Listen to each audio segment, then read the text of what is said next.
وجود الکتاب، لوح بھی تو قلم بھی تو، تیرا وجود الکتاب، گنبد آبگین رنگ، گنبد آبگین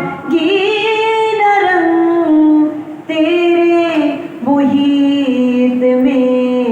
ہوا، لوح بھی تو قلم بھی تو، تیرا وجود الکتاب، عالم آب و خاک میں، عالم آب و خاک میں، تیرے ظہور سے فروغ، ذرہ ریگ کو دیا، ذرہ ریگ کو دیا، تو نے طلوع آفتاب، لوح بھی تو قلم بھی تو، تیرا وجود الکتاب، شوق تیرا اگر نہ ہو، شوق تیرا اگر نہ ہو، میری نماز کا امام، میرا قیام بھی حجاب، میرا قیام بھی حجاب، میرا سجود بھی حجاب، گنبد آبگین رنگ، گنبد آبگین رنگ، تیرے محیط میں ہوا، لوح بھی تو قلم بھی تو، تیرا وجود الکتاب، تیرا وجود الکتاب۔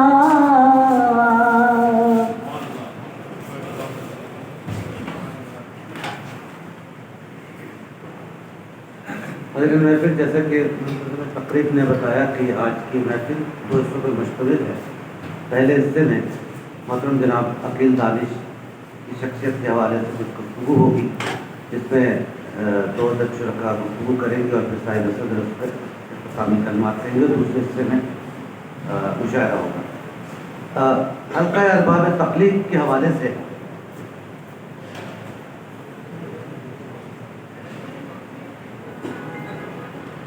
گفتگو سے پہلے آج کی اس محفل کے لیے استقبالیہ کلمات کے لیے میں درخواست گزاروں جناب ارشاد آفاقی صاحب، ارشاد آفاقی۔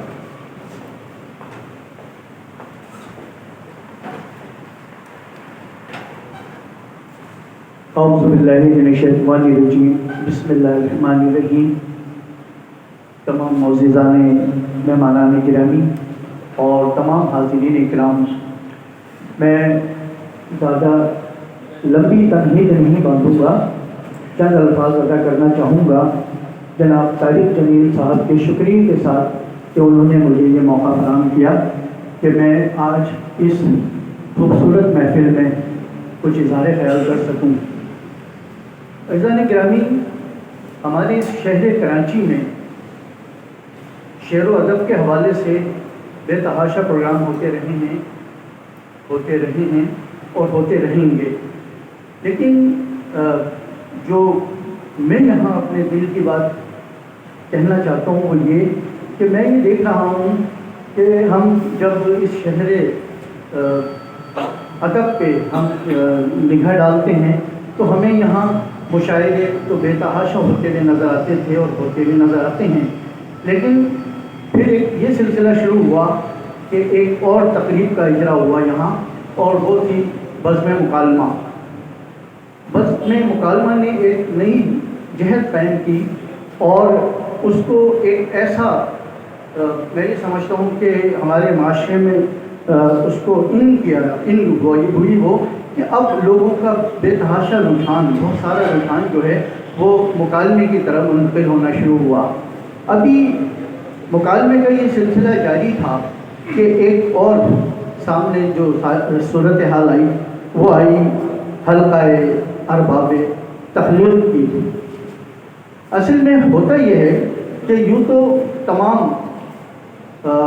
فنون لطیفہ میں تخلیق کا عمل موجود ہے،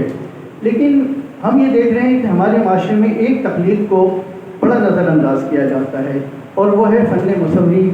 اور کیلیگرافی اور آرٹ کے دیگر شعبے۔ تو میں یہ سمجھتا ہوں کہ طارق جمیل صاحب کی ایک نظر کی وسعت تھی کہ انہوں نے یہ محسوس کیا کہ جہاں شعر و ادب کے بہت سے کام ہو رہے ہیں، شعر و ادب کی بہت سی محفلیں منعقد ہو رہی ہیں، تو انہوں نے ایک قدم آگے بڑھ کے پہلے تو بزم مکالمہ کی ایک داغ بیل ڈالی، اور پھر الحمدللہ اس میں کامیاب سفر کے بعد، بزم مکالمہ کے کامیاب سفر کے بعد ایک جلد ہی آپ نے تخلیقی صلاحیتوں کے حامل لوگوں کے لیے اس معاشرے میں اپنا کردار ادا کرنے کا فیصلہ کیا، اور آج ہم جس محفل میں یہ شریک ہیں، ہم بجا طور پہ فخر کر سکتے ہیں کہ حلقہ ارباب تخلیق کی یہ محفل یقیناً ان تمام فنکاروں کے لیے، ان تمام تخلیقکاروں کے لیے ایک آنے والے مستقبل میں بڑی خوشائند ثابت ہوگی۔ چونکہ میرا تعلق خود بھی تخلیقی ایک عمل سے ہے، میں مصور ہوں، فائن آرٹسٹ ہوں، اور میں بہت عرصے سے تشنگی محسوس کرتا تھا کہ شہر کراچی میں یوں تو شعر و ادب کو بہت توانائی مل رہی ہے، شعر و ادب کی بہت حوصلہ افزائی ہو رہی ہے، لیکن ہم یہ دیکھ رہے ہیں کہ ہمارے معاشرے میں، اور میں یہ بات بڑے وثوق سے کہہ رہا ہوں کہ اگر ہم جائزہ لیں اپنے معاشرے میں تو شاید ہر گھر میں نہیں تو ہر تیسرے گھر میں ایک آرٹسٹ آپ کو ضرور ملے گا، اور اس تخلیقی عمل سے وہ گزرا ہوگا، خواہ وہ میل ہو فیمیل ہو، وہ کوئی بھی ہو، کیونکہ فطرت کا یہ عمل ہے کہ ہم کچھ چیزیں تخلیق کرتے ہیں تو اس میں ہم شاعری کے ذریعے دکھاتے ہیں، اور کچھ چیزیں تخلیق کرتے ہیں تو اس کو ہم کینوس میں منتقل کر کے دکھاتے ہیں، اور کینوس میں منتقل کرنا بھی شاعری کو ایک عملی شکل دینے والی بات ہے۔ تو میں یہ سمجھتا ہوں کہ یہ بڑی خوشائند بات ہے۔ میں زیادہ وقت آپ کا نہیں لینا چاہوں گا، میں مبارکباد دیتا ہوں جناب طارق جمیل صاحب کو اور ان کے تمام رفقا کو کہ جنہوں نے اس شہر کراچی میں اس ایک قدم کو آگے بڑھا کر ہمارے جیسے بہت سارے آرٹسٹوں کے لیے ایک راہ کھولی، ایک پلیٹ فارم مہیا کیا، اور میں اسی سلسلے میں آپ تمام سامعین کی سماعتوں کا شکر گزار ہوں۔ بڑی نوازش، بہت شکریہ۔ بہت شکریہ جناب ارشاد آفاقی صاحب، واضح کلمات اور حلقہ ارباب تخلیق کے بارے میں کچھ بتانے کے لیے۔ سامعین، حلقہ ارباب تخلیق ایک انتہائی سنجیدہ کوشش ہے جسے بہت ہی لطف سے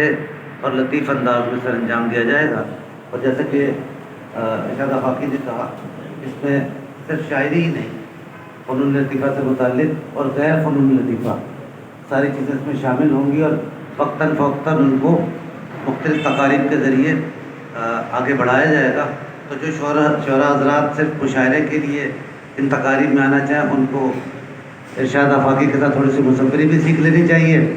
اور کچھ گلوکاری بھی سیکھ لینی چاہیے۔ محفل کا آغاز کرتے ہیں۔